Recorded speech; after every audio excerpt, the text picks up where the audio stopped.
Good morning, everybody. It is Nacho Don sitting here in the dark, waiting for Kwon to appear on the crypto. Oh, sorry, I got the wrong page on there. Yeah, Crypto Cobain show. Crypto Cobain. I guess he's a popular, obviously very popular Twitter guy.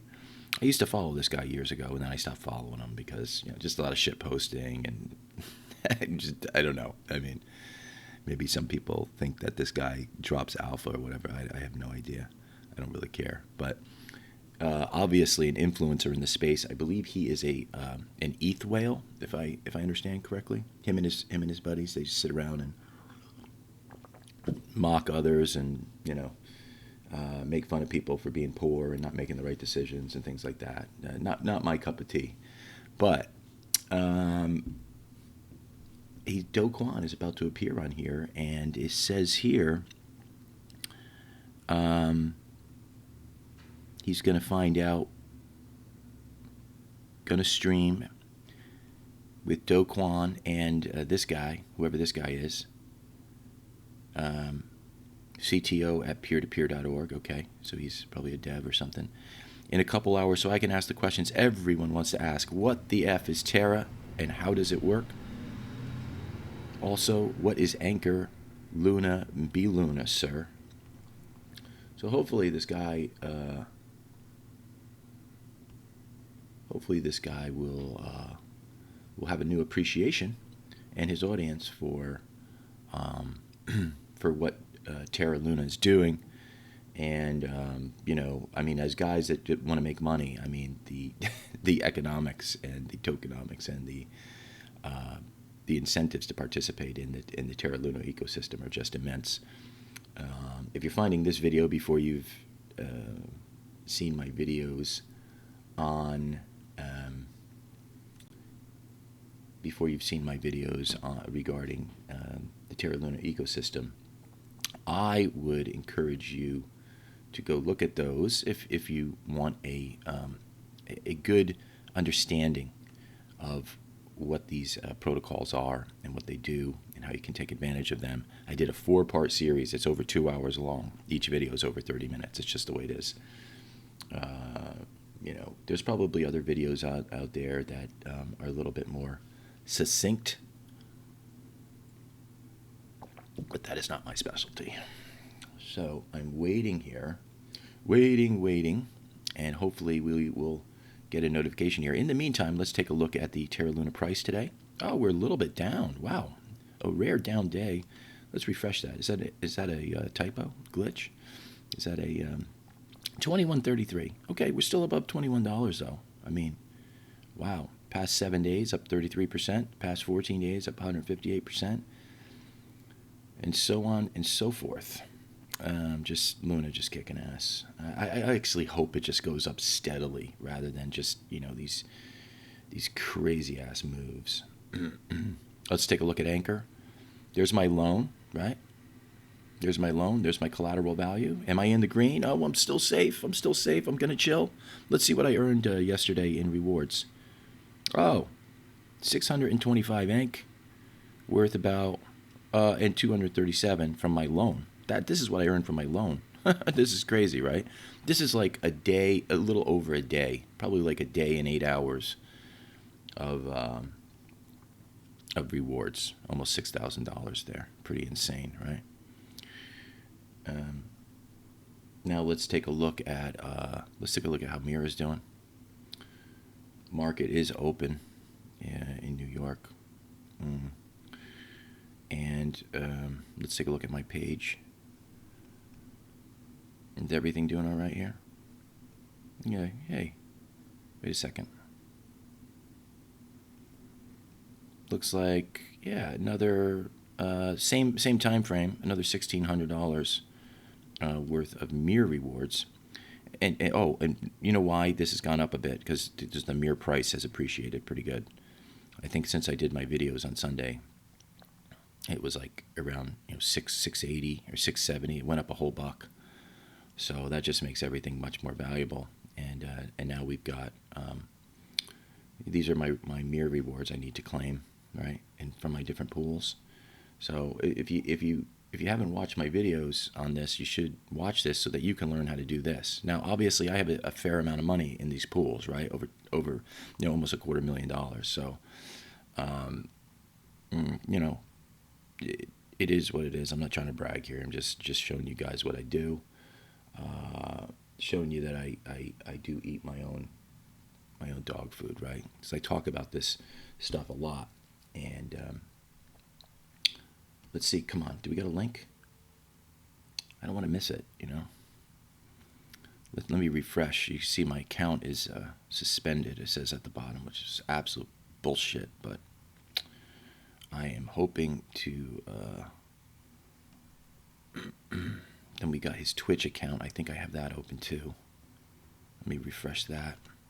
I don't have a Twitch account. I think it's for video gamers or something. Does this say like what's gonna happen 2021? It was like the end of 2020, and we were like, yeah. These guys just sitting around reminiscing about how they got rich. I don't know. Is that fun? Yeah, maybe. Okay, I am waiting for the link to drop.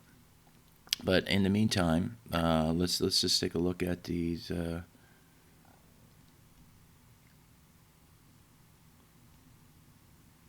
Come on, drop this link.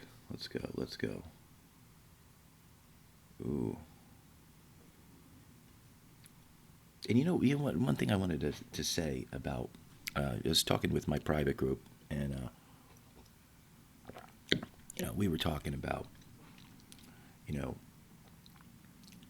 just comparing Terra to other protocols and stuff, and it's like, man, I find myself talking about Terra so much because it's like, it's so slick. I almost feel like I'm talking about, like, when I talk about Terra stuff, I almost feel like I'm talking about Apple or something. You know what I'm saying? It's like, I feel like I'm talking about something really refined and finished. And like, when you get a new iPhone, it's like, not only does it feel good in your hand, it just works. Like, it just, say what you want about the App Store and all that, and all their bullying and their the fact that they take 35% or whatever from every sale in the App Store, which is absolute bullshit to me. But the products that they put out, I mean, are just great, right? And easy to use. I personally, I mean, like, I don't want things that are difficult to use. It's like, I don't want things that degrade that much over time. I know iPhones, I notice, like, usually after 3 years, iPhones start degrading. And I'm sure that that's like a planned obsolescence. But, I mean, I'm almost okay with that, I'm almost okay with that. Like, because during those 3 years, the product works so friggin' good. Here we go, guys. It's not just a game. It's opened my eyes to a whole new world. It's where I find myself. Oh my gosh. And get lost. What's going on here?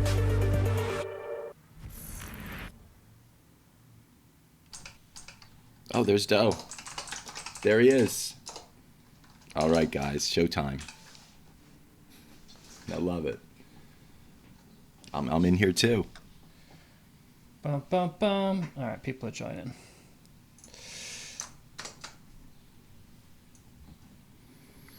Now, in case you don't know, I'm not really in on this call. Tweeted. Am I using blue this. switches? I don't know what blue switches even means. Does anyone know what blue switches? Smash them keys louder. Time to kick ass and. All right, we don't know what blue switches is, Dr. Phil. Do you reckon that's the real Dr. Phil? The clicky switches. Oh, I have a Razer keyboard. My brother bought me it because he was trying to get me to start using a gaming setup instead of just using a laptop. No, I do not use that keyboard. Sorry. All right, it's tweeted. Let's let some people roll in, and then we can learn what actually is Luna and what does Terra actually do. I've been sent to investigate by Inverse Bra, who apparently owns a lot of Luna but doesn't know what it is. So who better to ask? Who better to ask? So welcome both of you, Vasily. and King of Terra. Welcome to the stream. Luna's the moon mate. That's exactly what you said. The chat just said Luna is the moon, and that's exactly what you said. So,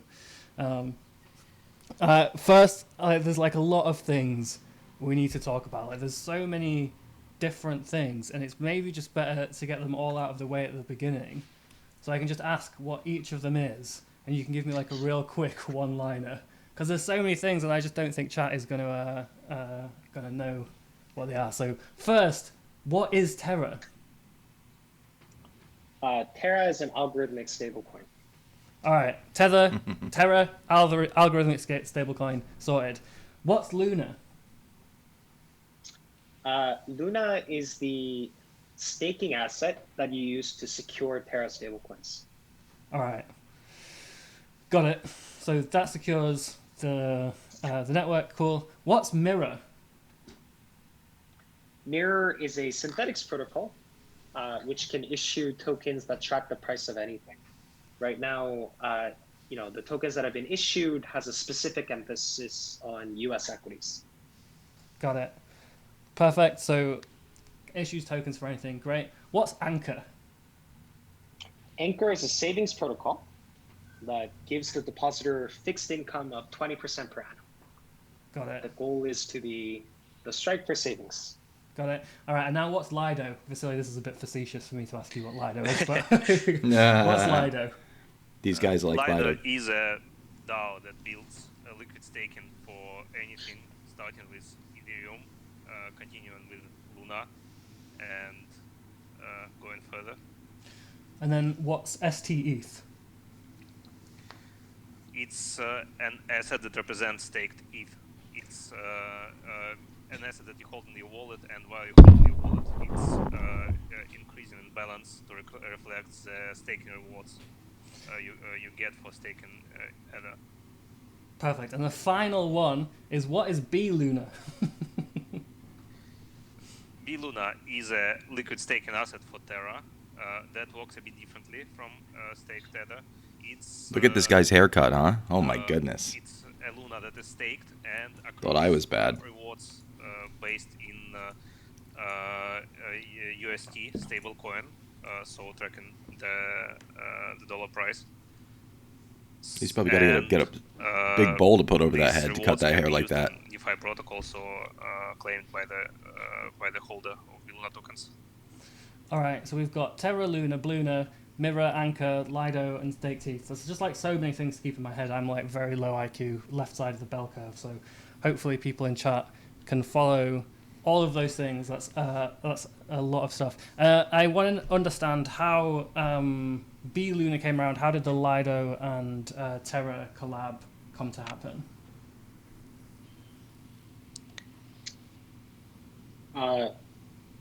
Vasily, do you want to take this one?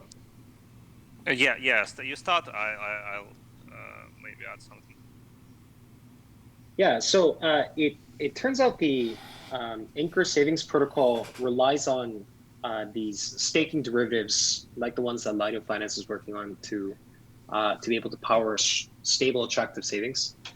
And basically how it works is that Anchor is under the hood money market, quite similar to what you would find in Aave or Compound, except that you're not borrowing based on cash flow-less tokens like Ether or let's say BAT. You're borrowing based off of your stake. Like, for example, your Luna token or Cosmos Atom token or ETH tokens that can be staked into 2.0. And then the idea is that the staking rewards that accrue to each of the collateral positions gets conferred to the lender in the form of a stable, diversified yield. So when we first started working with Lido, the idea was that we would work with a partner that's going to create sort of like the new paradigm of these staking derivatives across multiple different chains. And then that's how we've started to work together on B-Luna, and then Anchor will soon integrate with ST as it moves to Ethereum. I can go a bit back into history. The idea of liquid staking derivatives is actually not that recent. So it's been discussed in Cosmos community, I think, for 2 years now. And Felix and guys out of Chorus One had made a perfect report on how staked derivatives should be made in the beginning of the last year, and DAO, ever had the curve, actually issued the grants program for Terra, including the liquid staking derivatives, thinking ahead. So it's a realization of a pretty old idea that is just recently come into friction. So and LIDO is building liquid staking derivatives all over the place, starting with Ethereum because it's like our heartland for LIDO and the most important staking protocol probably. But we want to build friendly staking derivatives for every blockchain, every protocol that matters, starting with Luna now. And we need a project that use them. So staking derivatives are liquid staking tokens are only as useful as they're used in DeFi protocols, and Anchor is a perfect partner for that. Cool. That makes sense. The chat is saying, can you speak a little louder, Vasily? We told you to speak a little quieter, so maybe I fucked it up. Sorry.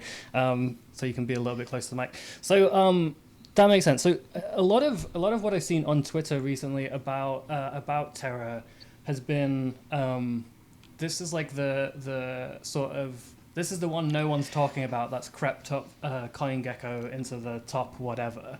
Can you just tell us a bit about how long Terra's been around and sort of how that happened? How did it sneak its way up into the top whatever while no one was really like talking about it? It feels like it's been sort of missed by, maybe it's just the accounts I follow or all boomers or something.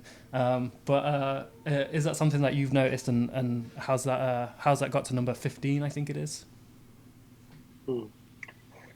Yeah, so we founded Terra around the end of 2017, early 2018 or so, and the genesis of the project was very payments focused. So for, I would say, the first year or year and a half of the protocol, we spent a lot of time creating payment entities in Korea and Mongolia. And the thing about traditional fintech is that the DNA of what it takes to run a traditional fintech company, it's just fundamentally different from what it's like to run a successful DeFi protocol.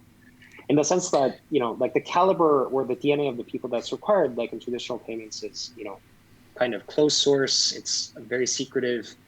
You can't be active on Twitter and things like that. Whereas like in order to launch something successful in DeFi, you need to be a lot more open, collaborative, and quite honestly fast-paced.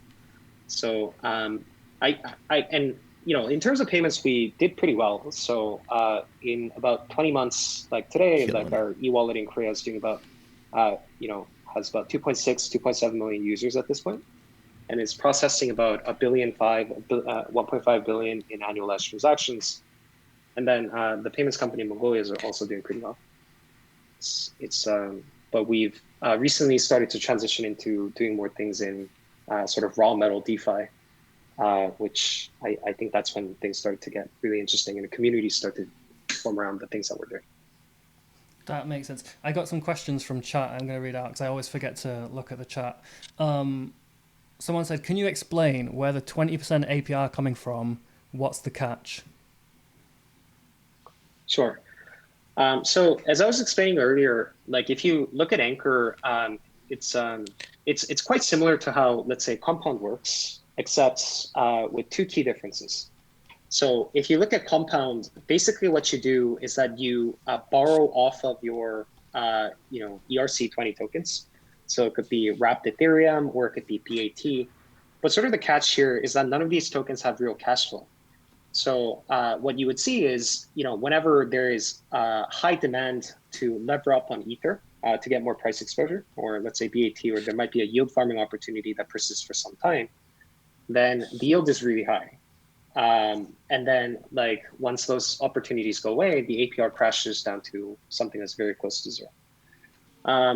So that's not a great experience for somebody that is trying to just keep their money in savings, because they need a savings rate that is both reliable and attractive. So that's why things start to get really interesting if you substitute out cash flow less collateral with POS stake, right? So if, for example, if you keep the collateral in stakeable tokens, let's say Luna or Ether, so that it can be used in LIDO finance in the form of SDE, and then Solana, and then Polkadot, and then so on and so forth. And what you could do is that as the collateral is locked up in the system, that could be deployed to these respective networks so that they can get cash flow.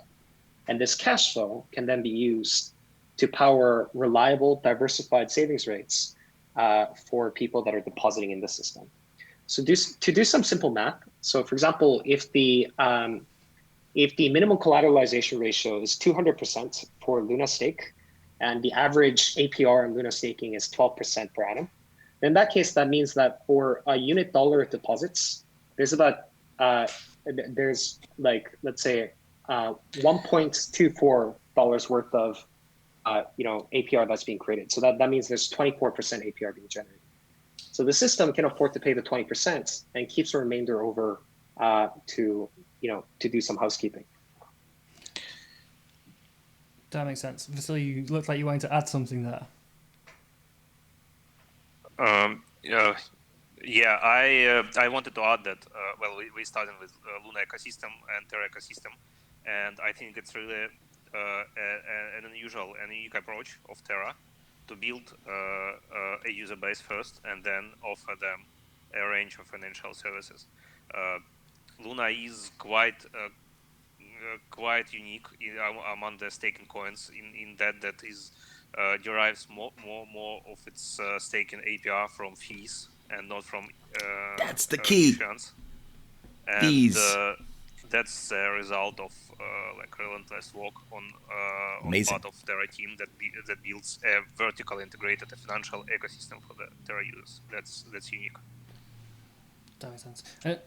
If you like fast forward a couple of years and maybe even 5, sort of 10 years time, how do you see this ecosystem? Like, what is your dream? What is your vision of how this works? Is like an ecosystem that you can live in entirely and never go back to traditional like sort of payments centralized systems? What are you wanting to create? Yeah, so as Charlie Munger said, show me the incentives and I'll show you the truth. So the interesting thing about the Terra and the Luna ecosystem is that there's actually very little sort of crypto economics built in. So the way that Luna functions is quite simple. So in order to mint $1 worth of Terra, you need to burn $1 worth of Luna. And then all the transaction fees that captured in the Terra network in terms of stablecoin transfers gets paid to people that stake Luna in the form of staking rewards. So what that means is as the adoption of Terra grows in various different contexts, then in that case, the value of Luna has to go up, right? It's just as simple as that. So in that case, like the firm's only challenge is to make sure that Terra gets widely used in lots of different contexts. So it needs to be widely used in payments such that it's very easy to use and spend. Number two, it gets used as a gateway to be able to invest into any different types of asset classes, through Mirror. So you can buy stocks, you can buy commodities, you can buy ETFs, you can go margin long on these commodities, margin short. Then in that case, it becomes fundamentally more useful than what you can do with traditional fiat. And then if you can get higher yield on these stablecoins than you can do with fiat or anywhere else in DeFi, then that's also interesting because these stablecoins become the most attractive to hold. So like our goal is over, let's say, the next year, 5 years, 10 years, the vision is always going to be the same. It would be to make Terra stablecoins the most attractive form of money to spend and hold. Cool. Chat has a question about Luna. Is there a price risk here? So if Luna's price dropped 70% tomorrow, how does it affect the stability of UST, of Terra, and of Anchor? Yeah, so given that whenever you're trying to mint and redeem Terra stablecoins, you are entering in and out of Luna, right? So for example, if you are attempting to create $1 worth of Terra, you're burning $1 worth of Luna. And then if you're looking to redeem 1 Terra USD, you're minting 1 Luna. So in some sense, as you're minting and redeeming, your capital efficiency depends on how large and liquid Luna is. So as Luna market cap falls, like your costs of minting and redeeming is likely going to increase. But the stability profile is still the same. At any given time, you can trade in $1 worth of Terra USD to get $1 worth of Luna from the system. And then even if the slippage increases as the market cap diminishes, you would still be able to maintain the stability of Terra USD within some band. And I got to ask you the same question, Vasily, for LIDO. Like, fast forward 5-10 years, how do you see it? What is the future that you're intending to support? In 5-10 years, I think there will be a very significant demand to have a liquid staking tokens, because as time progresses, the DeFi ecosystem will mature and will have a lot of demand for productive assets. And currently, staking tokens are probably the largest productive assets out there, and people will want to use them for trading, for lending, for borrowing, for issuing stable coins, just to get just a bit of more yield on their usual yield or the usual profile. Like, I've talked to Will of Diversify just a bit ago. They're on their DEX, the diversified DEX, there is a large body of Ether that is sitting in unreachable positions, waiting for to sell or to be sold at unreasonable at current time prices, or to buy tokens at long wicks below. So basically opportunistic buying and selling. And people who sit in these positions, they intend to sit there for like 3 months, 4 months, and that Ether isn't productive. It's they're losing the opportunity by doing that. If they staked Ether at this time, it's a low risk yield on an asset that is not productive currently. That's something that people participating in various finance products want to use. It's, I think, in any given time, it's between 10 and 20% of Ether in diversify. So that's an opportunity right there for people with appetite for risk and some either to hold still, for example. And there is no basically no reason to, for example, keep your Ether in Maker unproductive as well. So basically, when you keep your Ether and Maker unstaked, you are diluted by the people who do the staking, who hold stake these. You're losing your share of Ether. Do you want to lose your share of Ether if you're bullish on it and you issue a stable coin on Ether to load up more? It doesn't make sense. People who are bullish on Ether will have it staked in one way or another, and people who are bullish on Ether and are active and want some liquidity, they will have liquid assets. The same goes to every other asset out there, like Luna. People who are bullish on Luna, they want it staked, and they don't want to lose the opportunities that DeFi provides. Same goes for Solana, Tezos, Cosmos, Polkadot, whatever. So people want their assets to be productive, and we're just very early, so they don't understand very well the risk reward rate of this option. So they are waiting on the sidelines. But in 5-10 years, it will be clear how good it is compared to just holding tokens. And so far, we are leaders in, for example, Ethereum staking. So yeah, so it seems like at the moment, like as you mentioned, Vasily, I know you've been in crypto for quite a while, and Terra started. You mentioned it started 2017, and we've sort of seen through the last 4 years or so projects like start, projects die, and some sort of persist through several cycles. And every time there's a bull market, it seems like there is a creation, like this sort of genesis event of 10,000 new projects, like tons and tons of algorithmic stablecoins launched, or tons of AMMs, or tons of Ethereum killers. It seems to happen every single cycle. The financial incentives mixed with open source means tons of people start building things.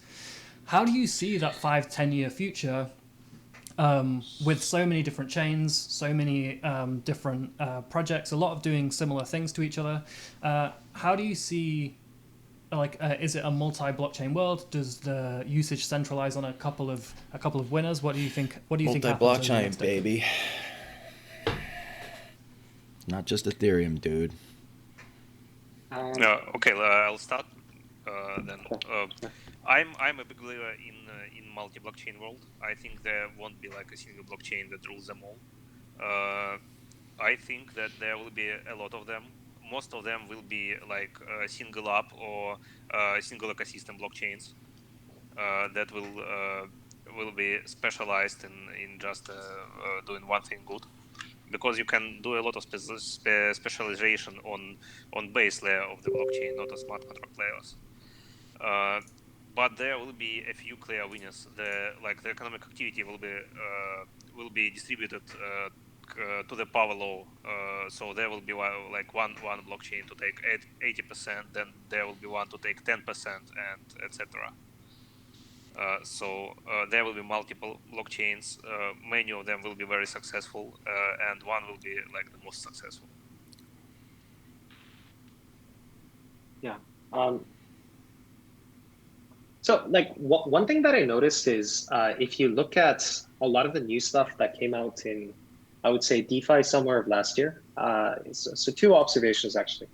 So number one, if you compare the average, let's say, base money, or let's say ESD, compared to the average ICO of 2017, well, so one thing that really confused me in 2017 was why everything took so long to get the product, whereas in 2020 we had an opposite problem, in the sense that things were getting to market too quickly, right? So I would say that in both scenarios, some people get hurt.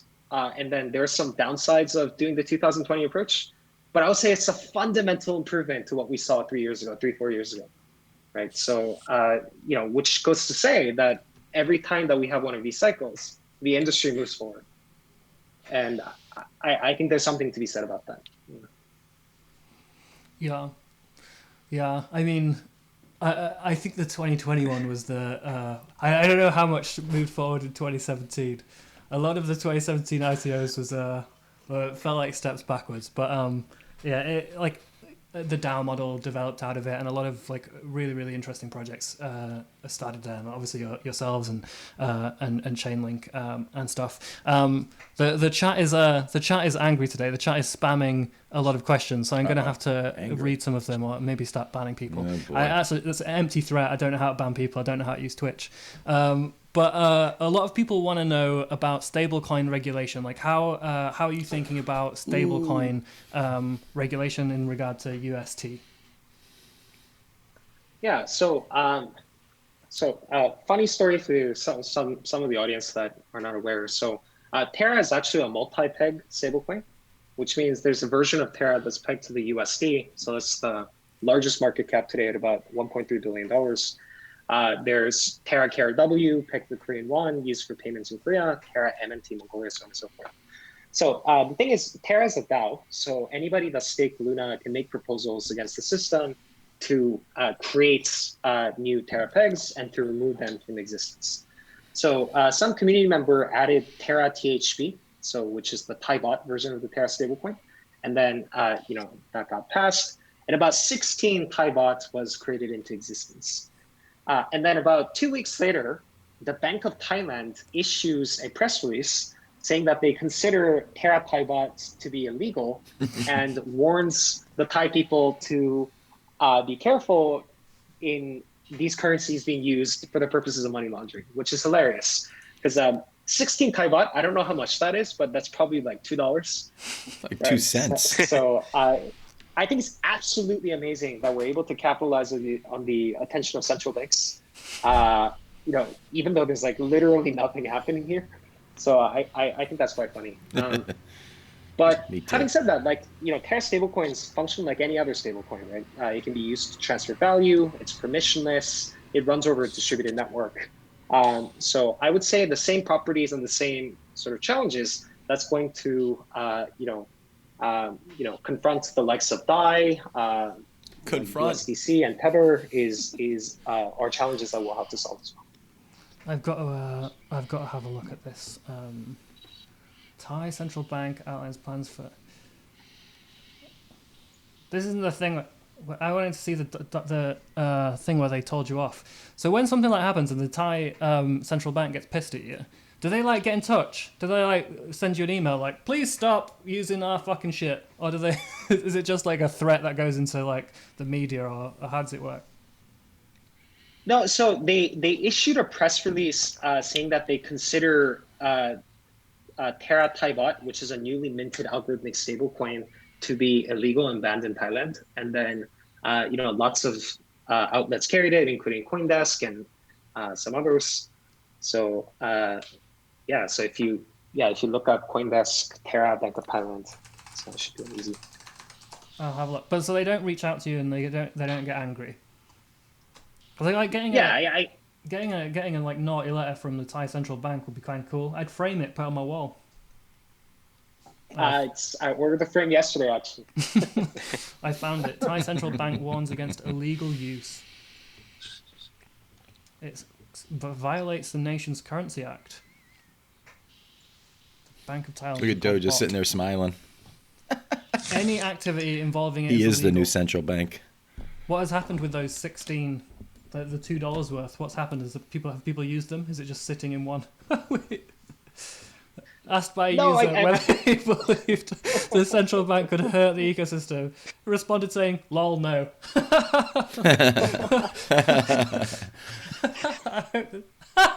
It genuinely just says, "Lol, no." My God. Wow. Discharged.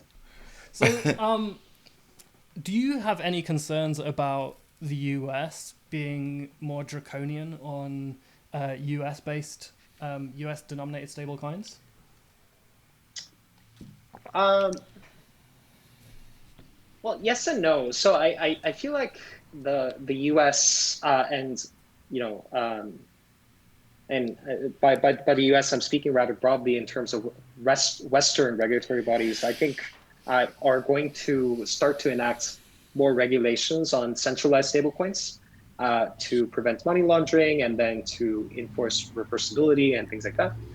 But I think that's one of the reasons why fully decentralized algorithmic stablecoins are so interesting, right? Because if you sort of constitute crypto order books around centralized stablecoins where transactions can be reversed, accounts can be frozen, in that case, it's really hard to have trustless liquidity form across centralized exchanges and DeFi protocols, right? But if you had something that's fully decentralized where that type of intervention and censorship can't exist, that's actually one of the whole reasons why Terra and MakerDAO is so interesting, right? Because you really can't do those things on a network that people don't control. That's right.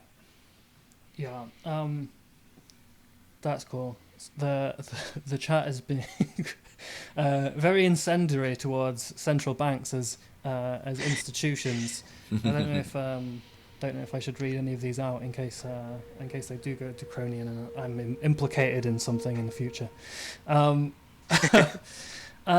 So, if thought experiment, if someone minted a bunch of Thai baht and did start participating in activities with it, the regulators really their only attack vector is the perpetrators of the minting or the people using the activity, or what is the vector of regulation here? Like who do the regulators regulate?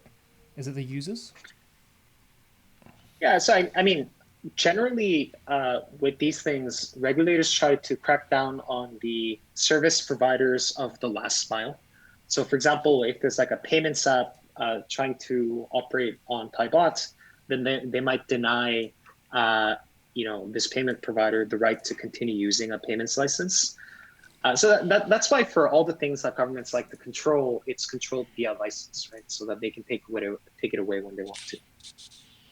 Yeah, that makes sense. And then the other final regulation question that chat keeps spamming is, Mirror is the one that's going to get attention of regulators. How are you thinking about regulatory strategy with regards to Mirror? Yeah, so that's actually a really good question. So back around the time when I was first thinking about doing Mirror, Doesn't look too that's worried. when the fair launches were a huge craze in DeFi. So like you saw these protocols that were launching without any team tokens, and sort of Urine Finance was the poster boy of that time. So I thought, why not? I would do this. And the idea was that we would create a synthetics protocol. We would have it strongly focused on US equities, and then to sort of have this protocol be widely used, mainly in Asia, where getting quality price exposure to US equities as an asset class is really difficult due to adversarial regulations. And then what I further decided is that this protocol would be entirely governed by a token called MIR, of which I will keep none. So we gave away all the tokens to people that, let's say, had held uni at like a specific time shot, people that staked Luna. And then, we kept no team tokens. We didn't give away any investor tokens or anything like that. And then out of the airdrop that I received as a portion of my Luna staked, I gave it away as a Christmas bonus. So I don't control the protocol. I have none of it, no operator keys. So like how can they try to shut me down for something regarding which I have zero financial upside, right? So you gave it all as a gift to someone else, and now they're in trouble. Great. Great. All right. That makes sense. So people want to know Michael Jordan at what's DeFi, coming up for folks. the ecosystem over the next few months. Like, what sort of stuff should they be looking forward to, and what should they be looking out for? Is there airdrops coming up? Do they need to be staking in the right place? What are the headlines I need to know? Yeah, so the way that I think about it is that Terra is right now at a stage where it's finished like the very basic essential skeletons of what a financial system needs to look like. So there is a platform whereby people can create mirrored versions of different asset classes that they want to invest in. There is a version whereby people can keep their money in savings. There is a route by which people can integrate with payments and then use merchants in lots of different places. But things are quite early, right? In the sense that, yes, the ability to buy Apple stock with Bitcoin or Ethereum is kind of interesting, but you can do so much more, right? Because the entire premise of bringing these mirrored assets into DeFi isn't so much that people can buy these things, but that you can do more with these mirrored assets than what you could ever even imagine with the real version of these equities. So for example, imagine a situation where instead of random food coins, you can use things that preserve value against Apple stock as primitives in DeFi so that they can earn yield. Imagine that they can be used in various different types of lending protocols and futures contracts, such that you can create the ability to do, let's say, 100x leverage on Apple stock, which for most people you really can't do that in the real world. Or maybe you can create dynamic ETFs such that that smart contracts holding these tokens balance automatically according to some algorithm without having to hire brokers like Fidelity or Chain Street to be able to do this. So in some sense, by creating versions of these things and then sort of unleashing these assets to an ingenuity of the DeFi community, it's basically one of those things where you can reduce the volatility of the DeFi market and then to help to make Wall Street obsolete.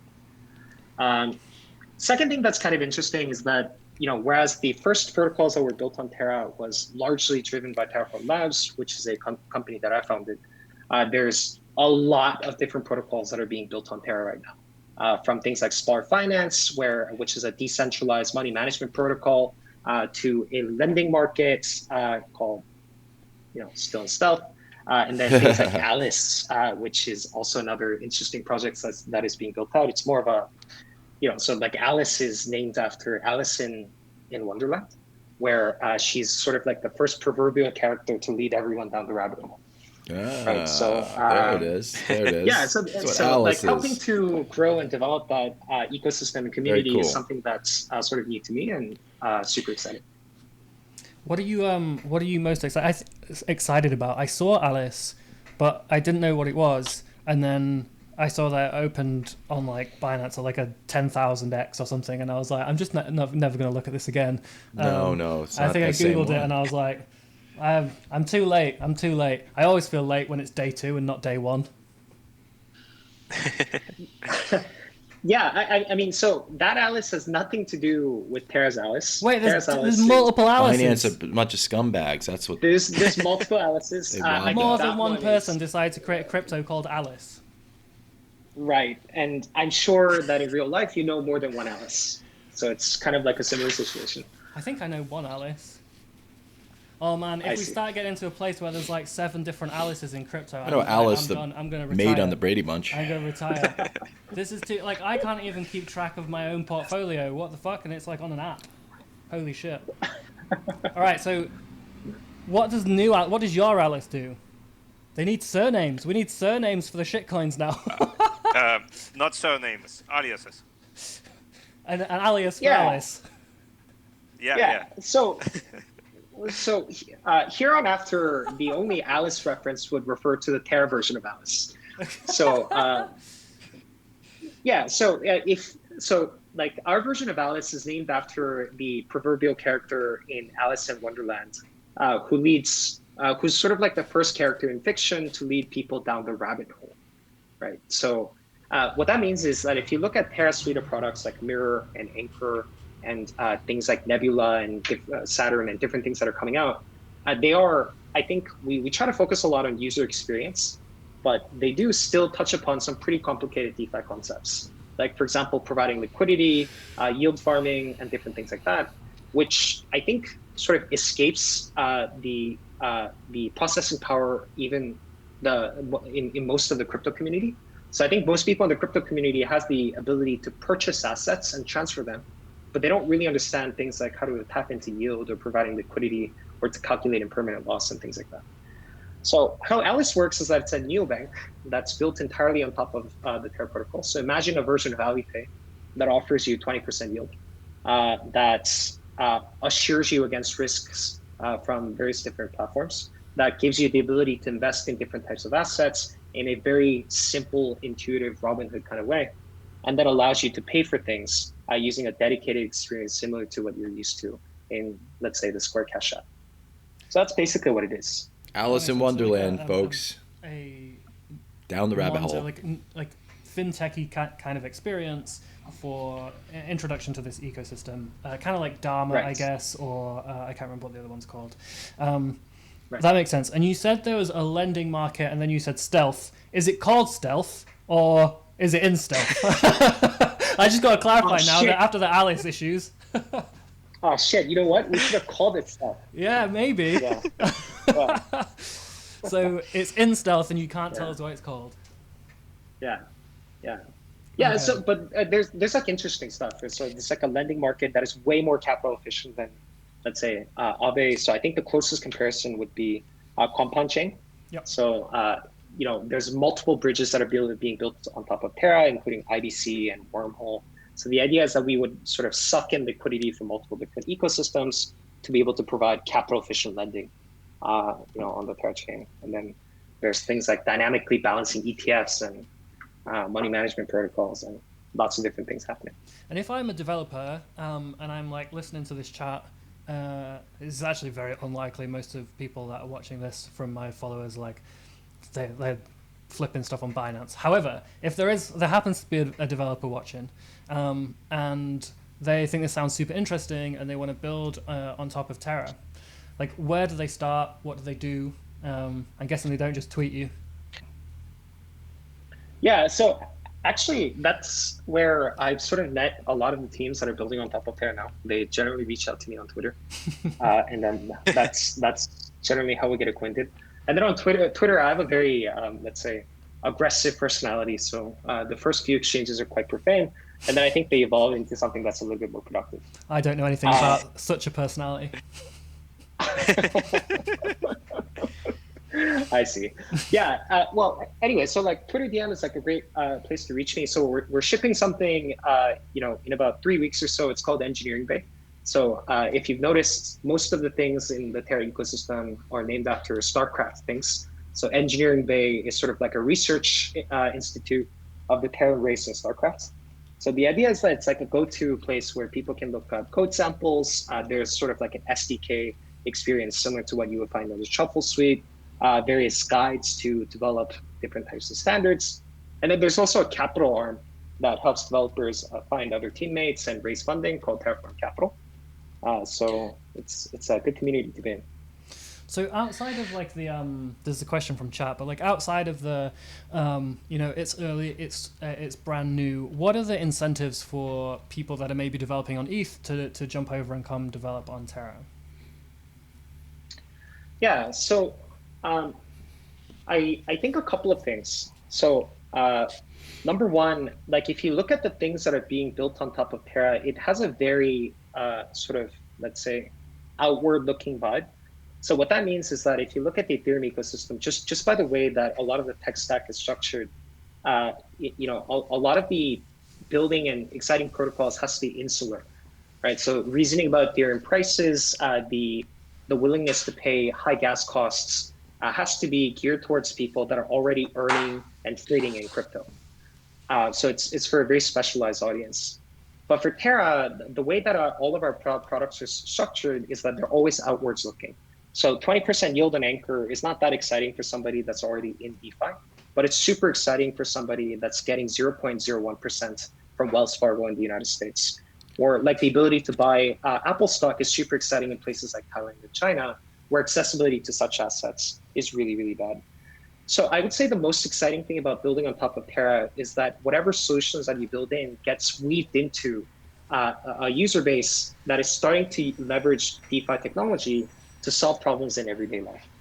So like, for example, if you look at Mirror, like there's about, thousands and thousands of transactions daily. And then some of these transactions are quite small. So you see stock purchases of, let's say, $5, $12, $50, and so on and so forth, which goes to show how the technology is impacting the baseline for lots of people.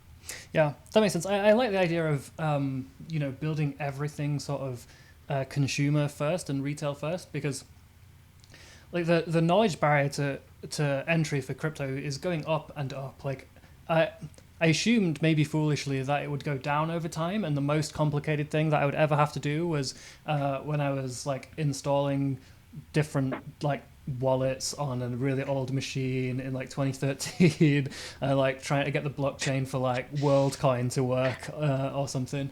But over time, it's just got more and more and more complicated, like increased the barrier to entry to just earn like a regular yield, like a basic yield for a normal, DeFi participant. It seems like modest. For someone like non-crypto native, is incredibly difficult.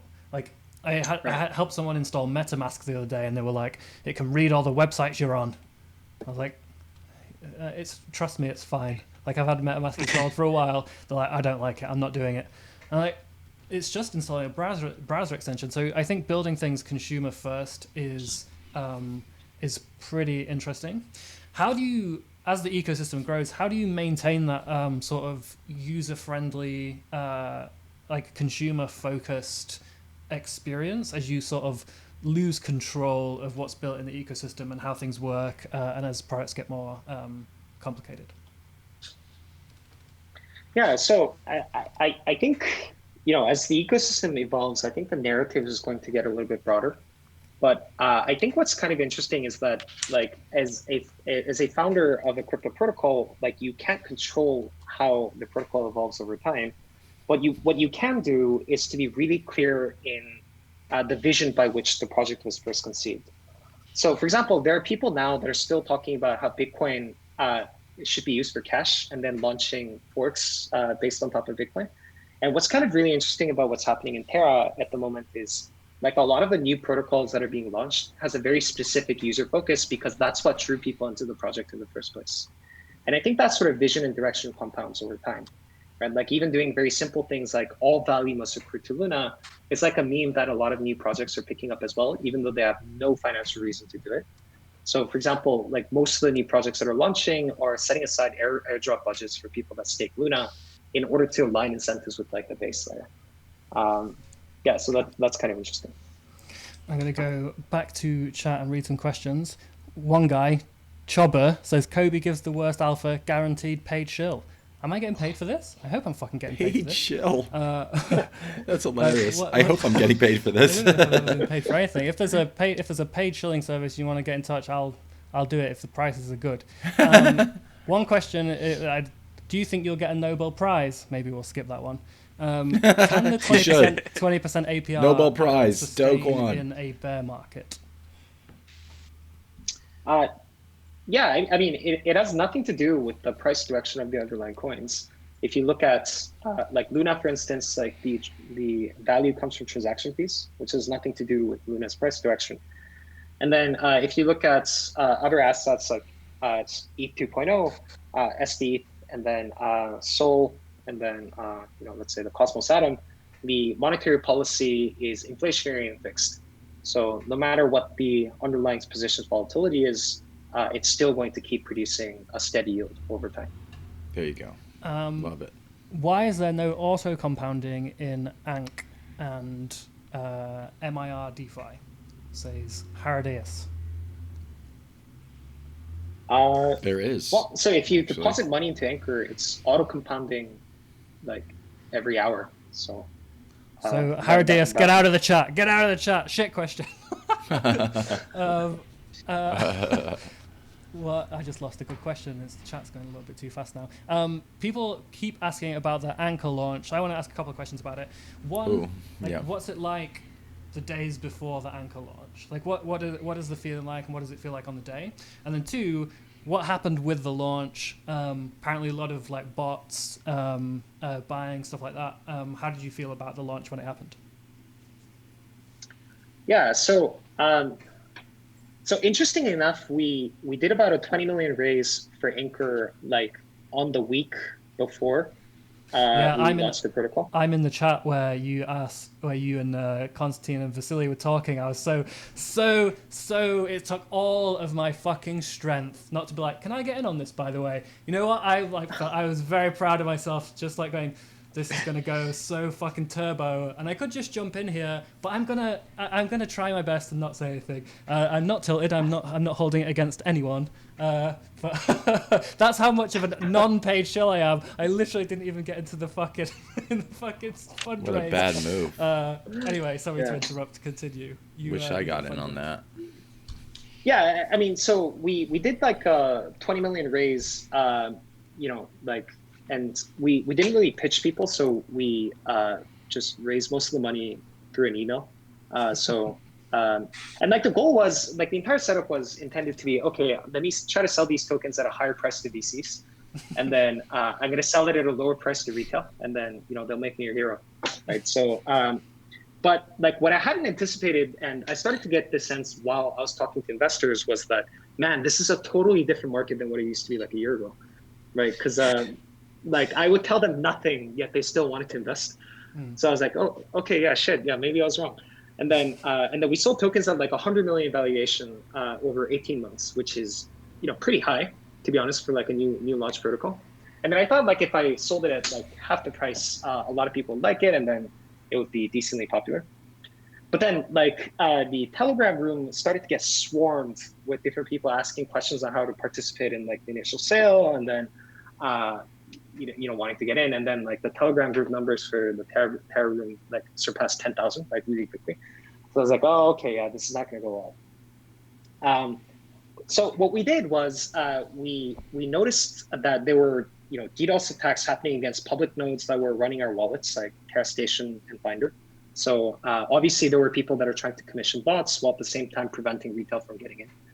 So we devised a plan whereby when we first launched the tools, we would set the exchange rate at a really high price, right? And the assumption was that if an attacker is deploying the bots to get in as fast as possible, he's not going to spend the additional few seconds to query the price of the pool to make sure that he's making the same purchase. He's just going to ape it. So at about the 4:50, gamesman. so about 10 minutes before we had to launch, we launched the pools at an exchange rate of 5 million UST to 1 ANC. And I was right. You know, there were like a bunch of bots that was buying up these ANC tokens at scale. So there was like one wallet that bought $700,000 worth of ANC, which is ironically less than 1 ANC. Wrecked. Yeah, that Wrecked. was pretty hilarious. What? And then, yeah, Bro, then I that wanted to guy's see what so happened. pissed. That guy's so pissed. Oh man. Yeah. And then so I withdrew liquidity from the pool, and then I waited for a bit, and then I put in liquidity back at an exchange rate of 10 million to 1. And then the buy started to resume. I think some parts of it was different bots, some of it could have been the same. And then like the buys started to slow down a bit, and then there were an even net of buys and sells. So I was like, okay, yeah, maybe this is like played out at this point. And then after that, like I withdrew liquidity, and then the buys and sells stopped. So obviously people had turned off the bots and was waiting. That's when we launched the pools again at an exchange rate of 5 cents to 1 ANC, and then we announced it to the public. And then that's when prices started to do really well. So there's a lot of questions in the community as to whether, you know, there were bots that initially bought like a large number of tokens. So after we went through all of the transactions, there was one address that got really lucky. So this person bought about $200,000 worth of tokens at a starting price of 7 cents. So this address was very clearly not a bot. This address has like a long history of interacting with different things in the Terra blockchain, and has experience, let's say, farming in Mirror and buying mirrored assets. Just got So it's lucky. very clearly like a community member that just happened to get in really Wow. early.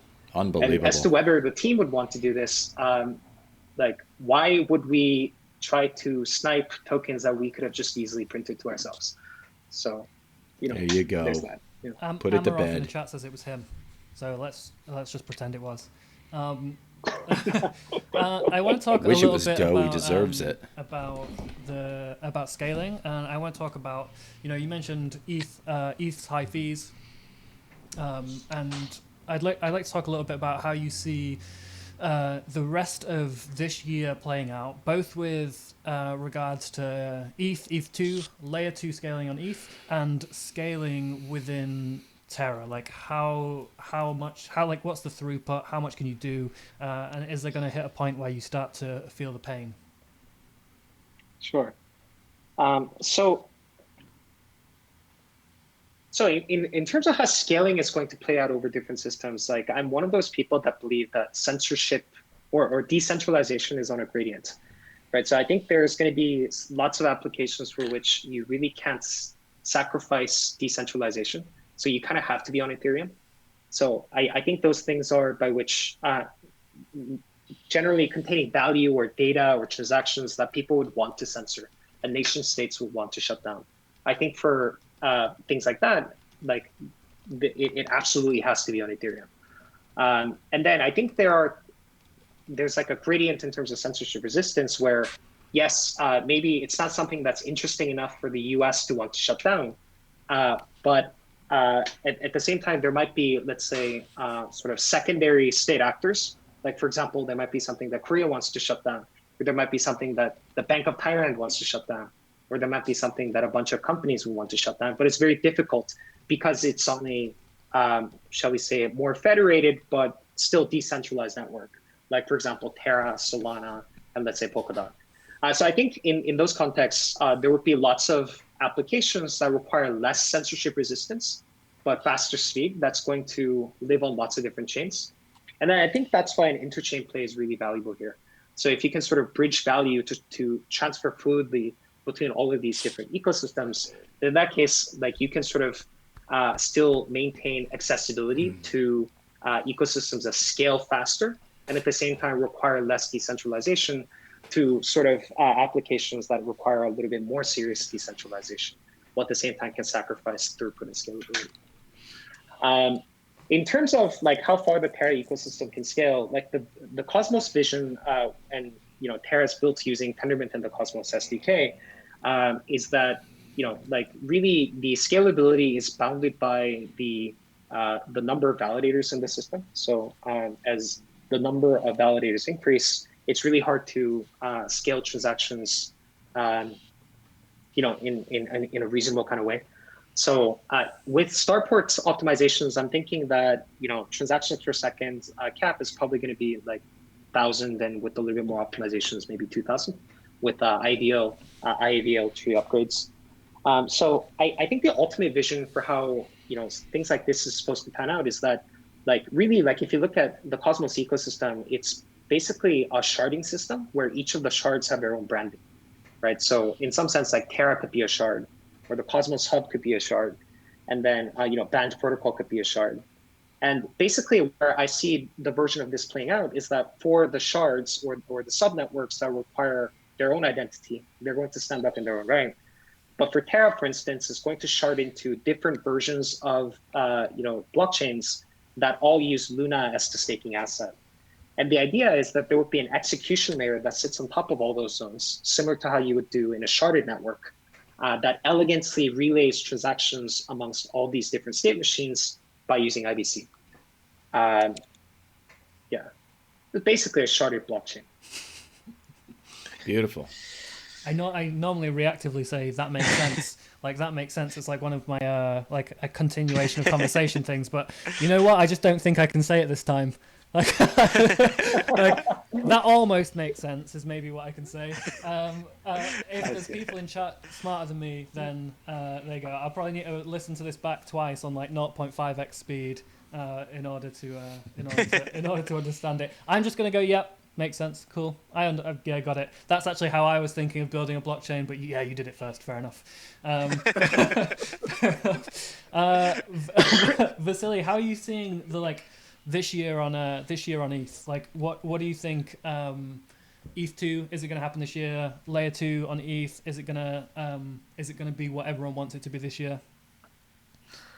So I think that the general roadmap for either that is set more or less now is going to play out exactly as it's laid now, because it's not super optimistic right now. It's exactly realistic, I think, and that is that there will be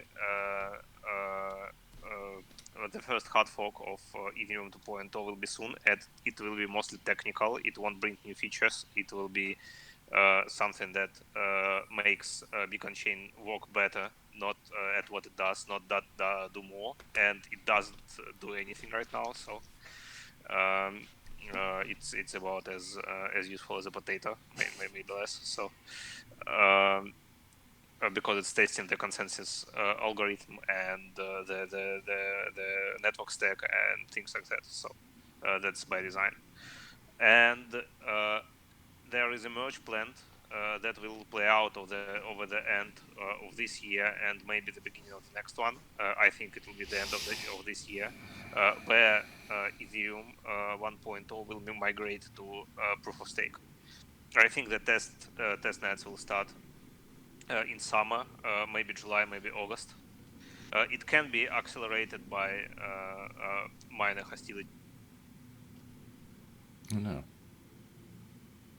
Oh, I don't basically, know. but that's the only thing that is accelerated, and I don't think it will happen. Some Ethereum miners are very against the 1559 initiative to reduce the mining fees. But I don't think that's a lot of them, honestly. Though they are very vocal. So I think that it will continue uninterrupted, and the testnets will go over a month or two or something like that. And after that, we'll get an upgrade in a month or two again.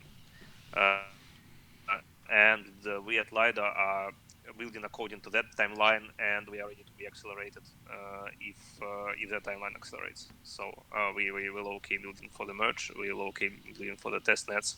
A lot of the work happens in the background right now that is not visible on Twitter. So at this point, when the merge happens, there will be withdrawals enabled for staked ETH, and that means that currently the the only way for staked ETH to maintain liquidity is to have a large liquidity pool that we, for example, have right now in Curve. And when unstaking is possible, the other way to trade staked ETH to ETH will be basically unstake over a few days. So it will do wonders for the liquidity of staked ETH and for the peg stability. Right now it's not possible technically, so we're waiting for this merge, these hard forks. How does that work with Luna and B Luna? What's the unstaking sort of unbonding period like for B Luna? It's 21 days.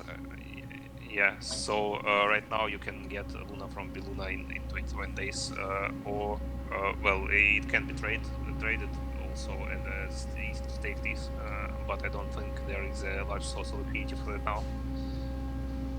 Got it.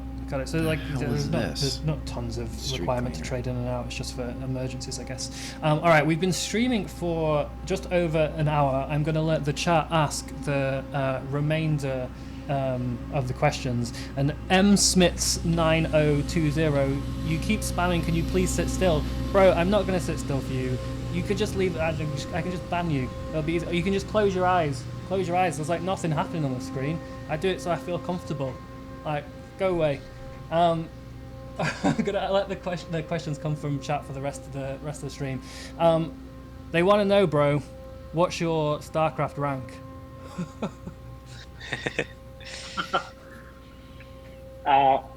Well, I did take a break in between, but I was born Korean and I started playing in 1998. So I'll just leave it there. He's probably like the top guy. Does that mean were you like godlike? Could you have gone pro? No. It's like to go pro in Korea. It's very, very difficult. Could you have moved to the US and gone pro? Oh, for sure, man. Yeah, number one for sure. Chat saying so you're a goddamn winner. All right. Do you see fintechs like Revolut, N26, Monzo, etc. becoming more like a user experience for DeFi applications, or do you think they will be sort of eradicated and ground into irrelevance by the decentralization of money? Well, so if you look at traditional finance right now, like Revolut and PayPal and those guys sort of, shall we say, dip their toes in shallow waters. So they, like Revolut, for instance, like help you remit money, like very simply. PayPal helps you buy things securely. But if you look at like the entirety of the traditional finance stack, that's just the very tip of the iceberg, right? So it's used by billions of people. But at the same time, that's not really where the money's at, right? So I think as DeFi evolves, you're going to see the same platforms embrace DeFi for the very basic use cases. So for example, like the very basic yield, or the very basic use cases of transferring money and buying things, right, using crypto. But I don't think, I think there still would be a depth of opportunity of what you can do with the more complicated stuff in DeFi. And the people that are able to do that is going to be the next Renaissance fund, right? It's going to be the next, jump trading. It's going to be the next Two Sigma. Right? Chat's currently freaking out because Wicked is in the chat. Professional League of Legends gamer. Can you please teach me how to play League? Because I'm literally still gold after. I'm actually not even currently gold. I'm silver after 7 years of trying. I think it's because my brain's a bit smooth. But Wicked, if you can help me out, I'd appreciate that. I'd appreciate that a lot. People want to know where's the Terra merch. Where can they get a Terra hoodie? Where can I get a Terra cap? I'm stuck using all these Norse Projects caps, mate. There's a guy that's actually creating a Terra merchant store right now, so it should be up shortly. So it's moon away, my friends. All right, so that's on the way. That's coming soon. Yeah. Is there a bridge from Ethereum to Terra? Yeah, so if you actually go to bridge.terra.money, you're able to bridge over Terra assets from, let's say, Binance Smart Chain, Ethereum, Terra at the moment. So it's actually just a front-end interface that sits across multiple different bridges. Right now, it's Terra Shuttle, It's going to sit across Solana wormhole when that goes live in like a week or two. And then it's also going to sit on things like Axelar and, IBC and things like that. Does ANC accrue value linearly with TVL? Oh yeah, for sure. So ANC value proposition is super simple.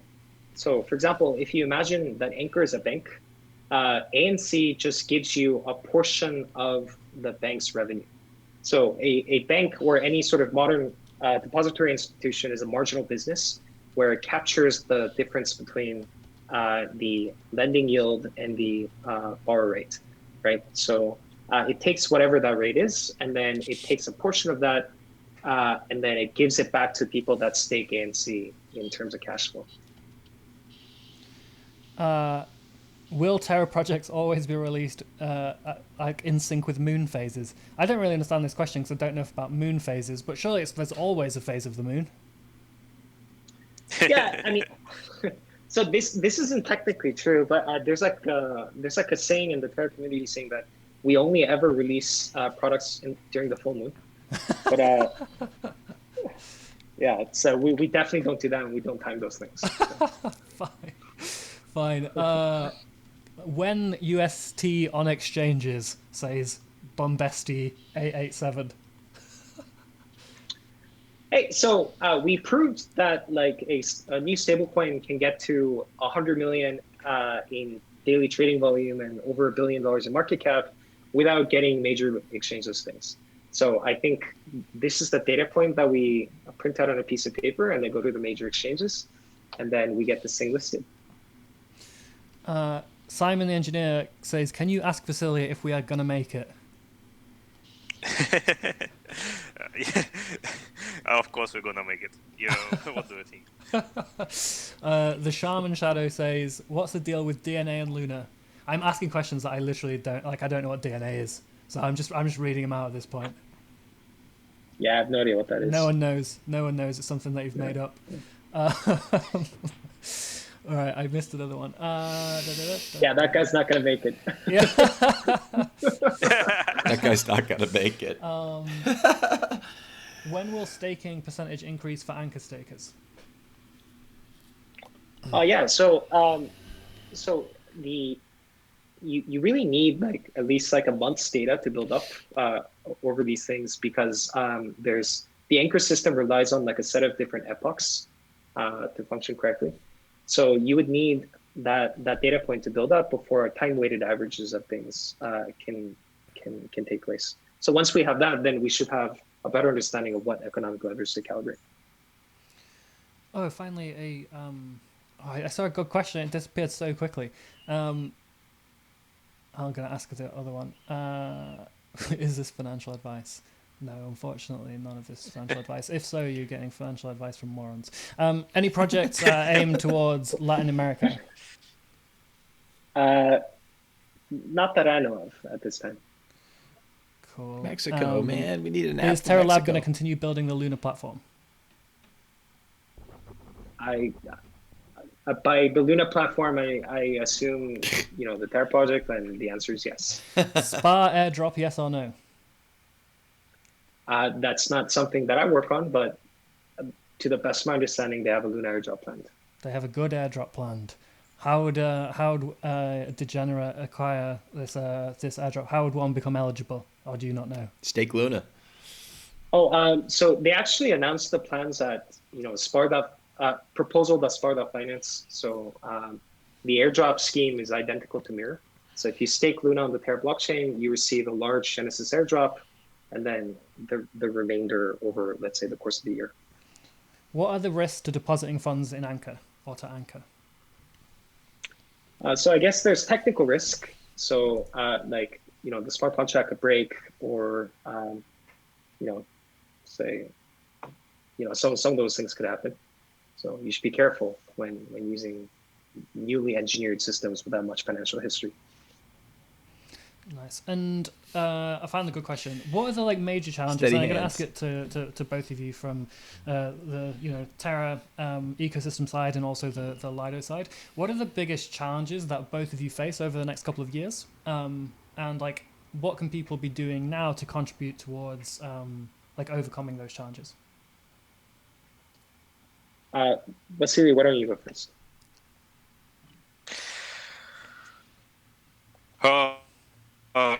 I honestly think that the next big boss in this party will be like regulations. That's something that coming at crypto world fast, and they like Senpai finally noticed us, so yeah, we're going to deal with that. Other than that, I think that multi-chain future is a very significant technical challenge, because most of the DeFi to this point was built on a single ecosystem that is utterly synchronous, where like flash loans are possible. You can say that, guys, please stop trading. I'm going to do something, and it's not going to possible in multi-chain world where everything is asynchronous. You can't trust basically anything, and you need to do fallbacks and safety checks and sanity checks and all that, and code for asynchronicity. So in technical sense, I think that's the next frontier. So yeah, that's it.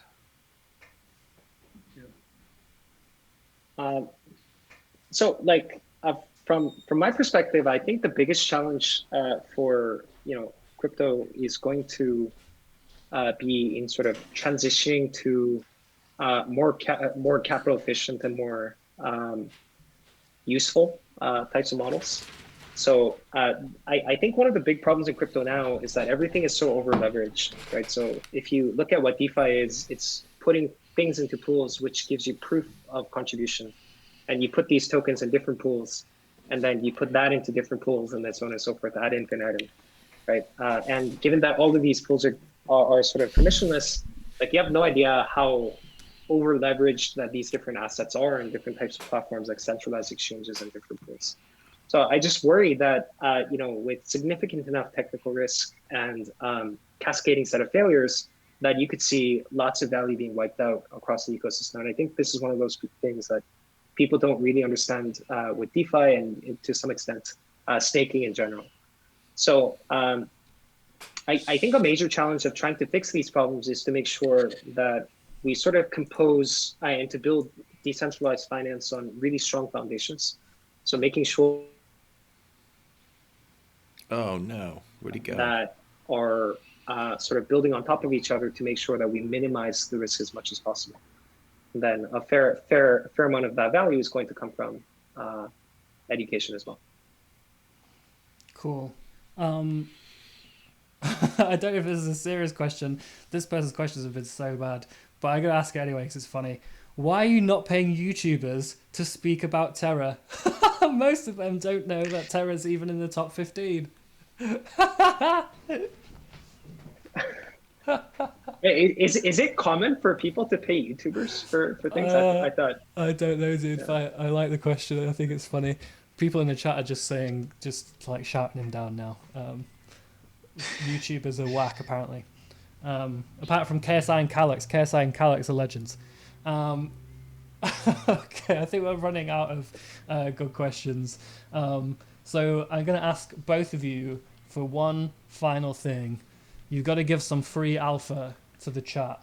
You've got to give some free alpha. We need to know how to make it. It can be something very specific and actionable, or it can be like some wise life advice that we can take from this day forwards and apply to become better versions of ourselves in the future. Something that you've helped to better yourself and something that's helped shape your thinking.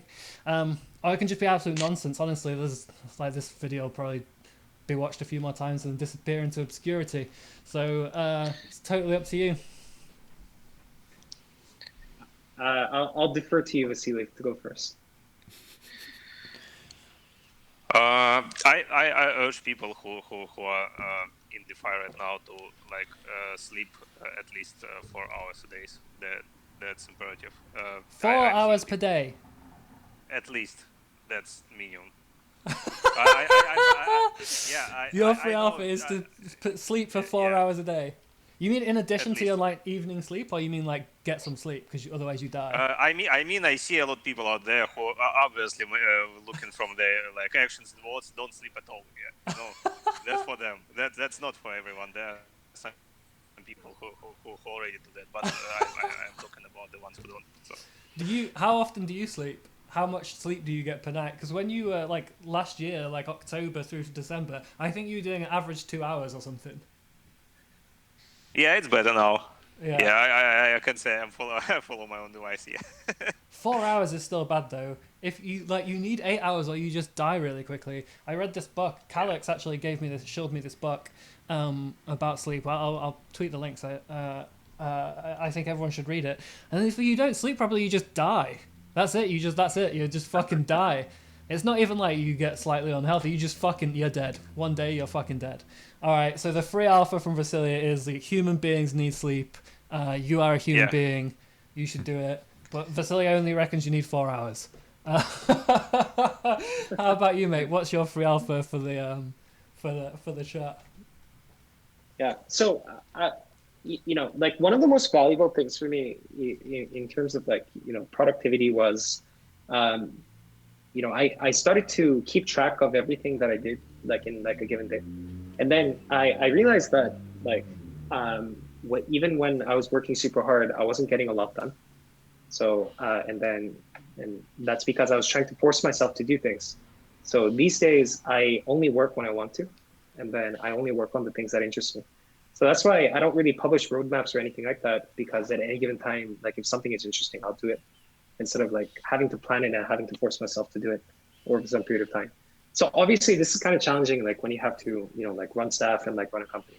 So which is why like the goal is, whenever you have like a project to run, try to hire as few people as possible. So hire half the people and then pay them 3 times as much. Yeah. And then you're free to do whatever the fuck you want.